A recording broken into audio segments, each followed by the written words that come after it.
مور جتنا اب خوبصورت ہے اس سے کئی زیادہ جنت میں خوبصورت تھا۔ مور کی خوبصورتی پر سبھی پرندے فدا تھے، لیکن ان سب خوبیوں کے باوجود مور سے ایسی کون سی خطا ہو گئی تھی جس سے اللہ تبارک و تعالیٰ نے مور کو جنت سے نکال دیا۔ اللہ تبارک و تعالیٰ نے جب حضرت آدم علیہ السلام اور حضرت اماں حوا کو پیدا فرمایا، اس کے بعد ان کو جنت میں بھیج دیا۔ وہ دونوں جنت میں بہت ہی پرسکون رہتے تھے، بہت ہی لذیذہ میوے پھل کھایا کرتے تھے، لیکن ایک اناج جس کو کھانے سے اللہ پاک نے ان کو منع فرمایا، اور وہ اناج گندم تھا۔ چونکہ شیطان حضرت آدم علیہ السلام کی وجہ سے ہی جنت سے نکالا جا چکا تھا، اسی وجہ سے شیطان کی حضرت آدم علیہ السلام سے دشمنی ہو گئی تھی۔ شیطان یہ چاہتا تھا کہ وہ کسی بھی طرح حضرت آدم علیہ السلام کو جنت سے نکال دے اور ساتھ میں اماں حوا کو بھی جنت سے نکال دے۔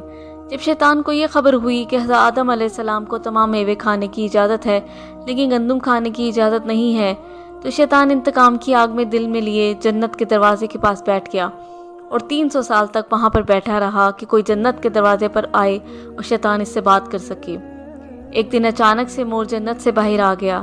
شیطان اس کو دیکھتے ہی بہت خوش ہو گیا۔ شیطان نے پوچھا، اے خوبصورت پرندے، تم کون ہو؟ مور بولا، میں مور ہوں، اب تم اپنا تعارف کرواؤ۔ شیطان نے جواب دیا، میں عالم کروبیہ کا ایک فرشتہ ہوں، میں اللہ پاک کی عبادت سے ایک پل بھی غافل نہیں ہوں، میں چاہتا ہوں کہ میں جنت میں جاؤں، وہاں کی نعمتوں کا اپنی آنکھوں سے مشاہدہ کروں۔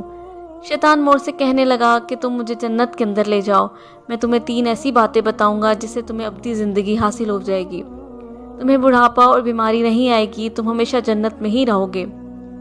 شیطان کی یہ باتیں سن کر لالچ میں آ کر مور نے کہا، مجھ میں تو اتنی طاقت نہیں ہے کہ میں تمہیں جنت کے اندر لے جاؤں، لیکن ایک سانپ میرا دوست ہے، وہ شاید تمہاری مدد کر سکے۔ یہ کہہ کر مور سانپ کے پاس آیا، اس کو ساری بات بتائی۔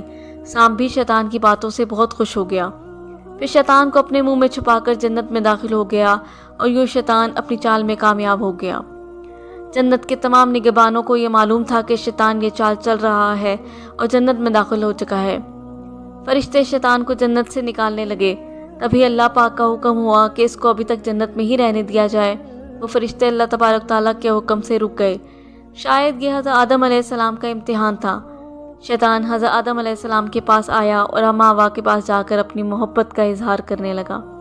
وہ دونوں ہی شیطان کو پہچان نہ سکے، کیونکہ ماضی کے مقابلے میں شیطان کی شکل تبدیل ہو چکی تھی۔ شیطان کہنے لگا کہ میں چاہتا ہوں آپ دونوں ہمیشہ جنت میں اسی طرح زندگی گزاریں، ہمیشہ خوش رہیں۔ حضرت آدم علیہ السلام اس کی بات بہت غور سے سننے لگے۔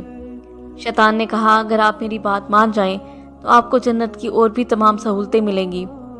حضرت آدم علیہ السلام شیطان کے بہکاوے میں آ کر کہنے لگے کہ یہ کس طرح ممکن ہے؟ شیطان کہنے لگا، ایک گندم کا دانہ اگر آپ دونوں چکھ لیں تو آپ کو ابدی حیا حاصل ہو جائے گی اور آپ جنت میں ہی رہیں گے۔ یہ بات سن کر حضرت آدم علیہ السلام کے دل میں رجحان پیدا ہوا، لیکن ان کے دل میں اللہ کی نافرمانی کا خوف غالب آ گیا، جبکہ اماں حوا شیطان کی باتوں میں آ گئیں، جس پر اماں حوا نے حضرت آدم علیہ السلام کو راضی کر لیا۔ پھر اس کے بعد ان دونوں نے اس گندم کے دانے کو چکھ لیا۔ جیسے ہی گندم کا دانہ ان کے اندر گیا تو دونوں کے سطر بازیاں ہو گئے، جس کے بعد دونوں اپنے اپنے سطر چھپانے لگے اور خوف خدا سے کانپنے لگے۔ اسی دوران اللہ تبارک و تعالیٰ نے فرشتوں کو یہ حکم دیا کہ حضرت آدم علیہ السلام اور حضرت اماں حوا دونوں کو زمین پر اتار دو۔ حضرت آدم علیہ السلام کو سری لنکا کے قریب نیچے زمین پر بھیج دیا، جبکہ حضرت اماں حوا کو جدہ کی سرزمین پر اتارا گیا۔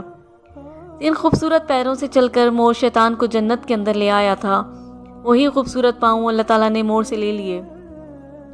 سانپ جو اپنے منہ میں شیطان کو چھپا کر لایا تھا، اس کے منہ کی خوبصورت خوشبو کو چھین کر اس میں زہر ڈال دیا گیا، پھر مور کے ساتھ ساتھ سانپ کو بھی جنت سے نکال دیا گیا۔